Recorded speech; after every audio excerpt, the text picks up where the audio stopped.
Facebook is doing damage control after revelations it hired a PR firm to plant negative stories about Google. The PR company Burson Marsteller says Facebook hired them to help shed light on, quote, publicly available information about privacy issues with Google's new product, Social Circles.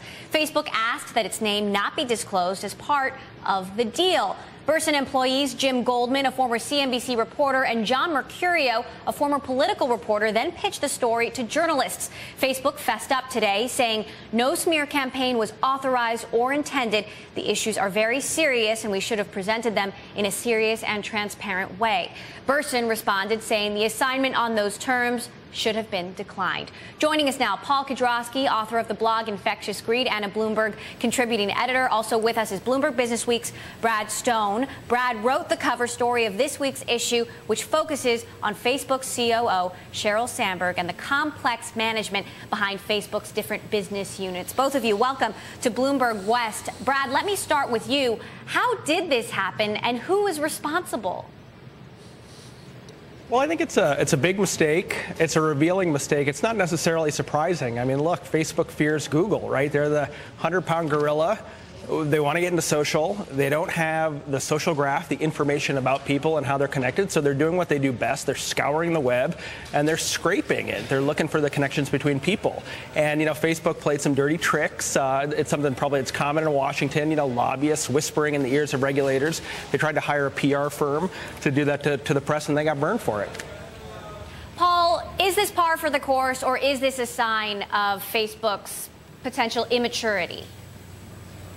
I don't know that it's par for yes, on both. Oh, sorry, go ahead. Sorry, is that Brad or me? Paul. I'll go. Yeah, sure. Yeah, I'll say yes on both. It's par for the course in the sense that you have to remember this is the industry that sort of coined the expression FUD, you know, fear, uncertainty, and doubt.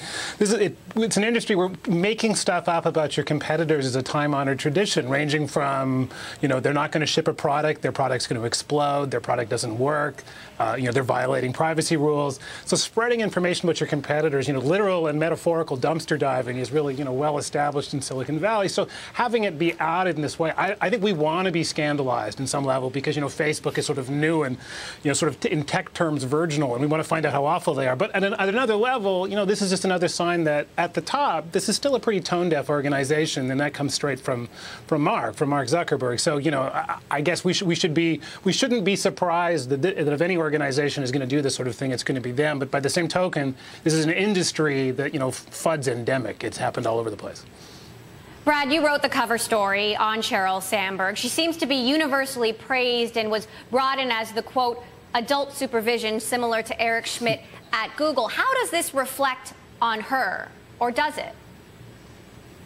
Look, I'm going to be frank. This does, to a certain respect, fly in the face of the narrative of our story this week. I think, you know, it might come from Mark. I think it definitely, you know, comes from Cheryl too. There's a sort of Shakespearean drama playing out here. She came from Google. She spent 7 years there. There's no love lost. You know, she didn't get a lot of credit for really being one of the key architects of the very profitable AdWords system.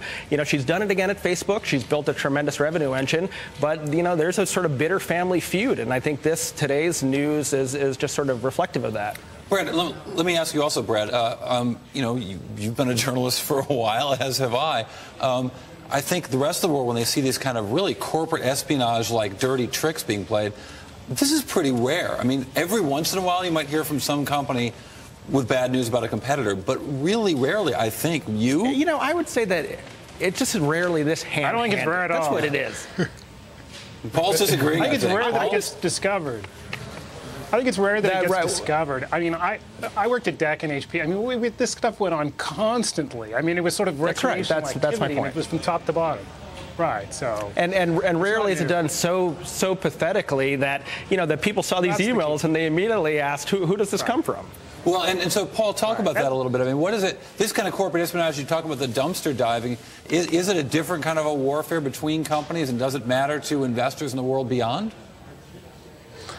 I think it only matters, and I mean, insofar as it speaks to that Facebook thinks that this, and Brad mentioned this earlier, that what Google's trying to do is back into a social network, because it's failed in other ways that it's tried to build a social network, by scraping Facebook's social network, by actually extracting, literally scraping out the information so it can seed its own network. And that's the first time that Facebook has felt at all threatened, I think, by what Google's done. And this is a reflection of what Facebook does when it feels threatened. It makes a bad decision.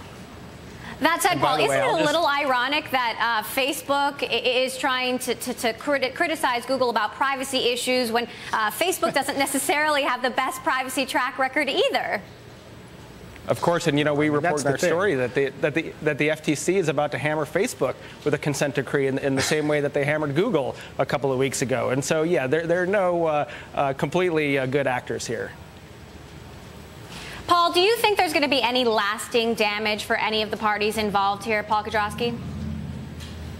Yeah, no, not really. I mean, but the only thing they've managed to do is probably reinforce Sergey and Larry at Google's impression that, they finally have found maybe a chink in Facebook's armor. So I think the weird thing that's going to come out of this is it'll reinforce their idea that, maybe finally we found a way to sort of penetrate the Facebook empire, and this path we're going down is the right one. So I think it'll reinforce in Google's mind that this is what they're doing is what they need to continue doing. Brad, Paul, do you think I want to ask you. Sorry. Go ahead, Emily, please. All right, so Paul, Brad, let me ask you, Paul, about this. When you look at Google, when Google's trying to get into this business, and talk about ham-handed, I mean, Facebook's PR handling of this might have been ham-handed, but Google's social efforts have been, the big social efforts have been basically failures, at least at what they're trying to do. Right. What do you see when you look at this company? Do you think that they can get there to do this? Oh, I mean, there's no question in my mind. I mean, they have a whole series of social networks. They just don't call them social networks. They're called Gmail, and they're called other tools. And so they're all unlinked. People don't treat them as kind of a destination, a place that they go and live. And so the way to turn them into a destination is to scrape information from someone else who's already done that successfully. Trying to do it and launch it as a greenfield effort, a brand new social network, I just don't think is a winning proposition for Google or for anyone else at this point. And so this is the only path they can follow. I'd be much more nervous if they were going out and trying to create something from whole cloth and saying, look, here's the brand new Facebook, Facebook 2 from Google. I just think that's not viable. But backing into a strategy by seeding it with what someone else has done is a viable strategy. And I think from an investor standpoint, weirdly enough, this actually makes me somewhat optimistic that Google's finally figured out what it needs to do on a social level. He is weird, isn't he, Brad? So when you, until today, those news kind of broke yesterday and today, we're seeing a manifestation of Facebook's fear of Google, fear of a Google planet, if I can quote Public Enemy. But where else, when in your story in Business Week, did you see this kind of Google obsession? Oh, I mean, I think it informs Facebook's whole management style. I mean, they see Google at 25,000 people. Larry Page taking the reins as CEO saying, we're way too big, we've got way too much bureaucracy, and Facebook's building a whole company. And remember, there are a lot of former Googlers there trying to avoid the mistakes they made at Google, staying small, getting rid of the processes, staying very nimble. I think the sort of fear of the mistakes that were made at the rodeo the first time is kind of informing how they're building the company. Yeah. Brad, I want to turn the discussion a little bit to your insights on the China issue and Mark and Cheryl really differing on their views on whether to enter China. Explain that for us. That's right. I mean, this is, of course, a big decision that almost every tech company has faced. And, we've heard a lot of noise about Facebook. They're blocked in China now, but doing some kind of joint venture to be able to extend the social network into China. We know they're talking to companies like Baidu, the Chinese search engine. And what we report as part of our story this week is that there's a disagreement on the management team. Mark Zuckerberg believes it's consistent with his vision to make the world more open and social. And Cheryl Sandberg, a veteran of Google and the very expensive mistakes they made there in China, is more pragmatic and sees that the compromises they would have to make in China would damage the brand. All right, Brad Stone, thanks so much. Great cover story on the cover of Business Week this week. Also, Paul Kedrosky, Bloomberg contributing editor. Thanks so much for your perspective. This story, obviously a talker, and we all want in on it. Thanks so much.